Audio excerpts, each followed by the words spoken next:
Dando continuidade à nossa aula de História, agora vamos falar sobre o governo geral.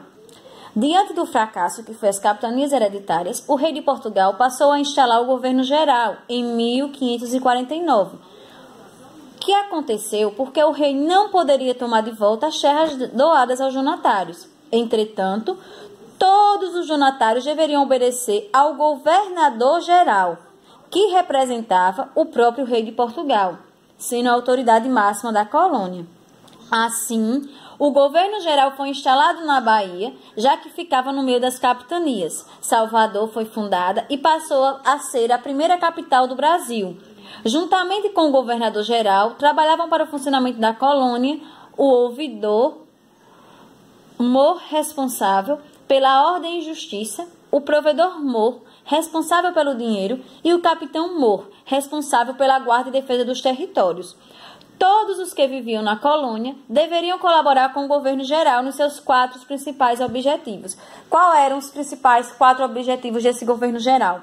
Defender a colônia dos invasores franceses, combater os indígenas à sua resistência, manter o processo de ocupação e contribuir para a exploração de riquezas da colônia. Tomé de Souza, que foi o primeiro governador geral, chegou à colônia com 130 soldados, 90 marinheiros e vários trabalhadores, carpinteiros, pedreiros, farmacêuticos e médicos.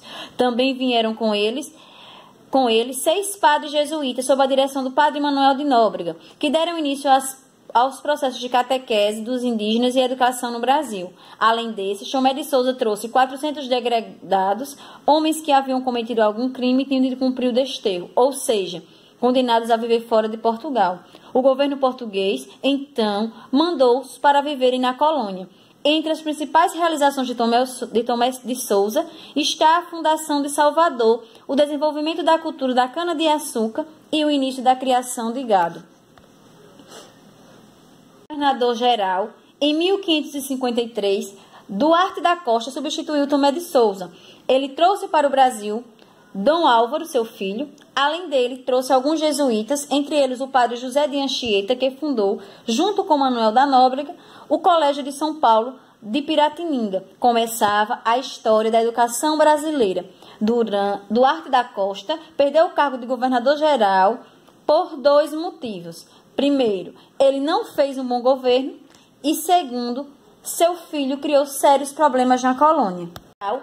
Foi em 1558, Mendes Sá foi nomeado o novo governador-geral. Ele conseguiu resolver os problemas deixados por Duarte da Costa com a ajuda do seu sobrinho Estácio de Sá. Combateu e expulsou os franceses que haviam se instalado na colônia.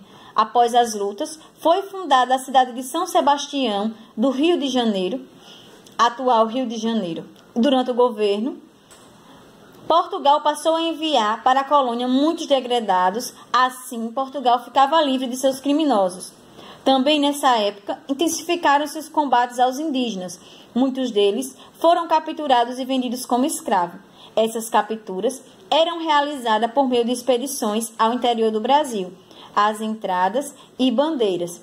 A diferença entre essas expedições é que as entradas eram organizadas pelo governo português e, por esse motivo, respeitavam o Tratado de Tordesilhas. As bandeiras, organizadas por particulares, não respeitavam os tratados. Foram os bandeirantes de São Paulo que encontraram a nova riqueza do Brasil, o ouro.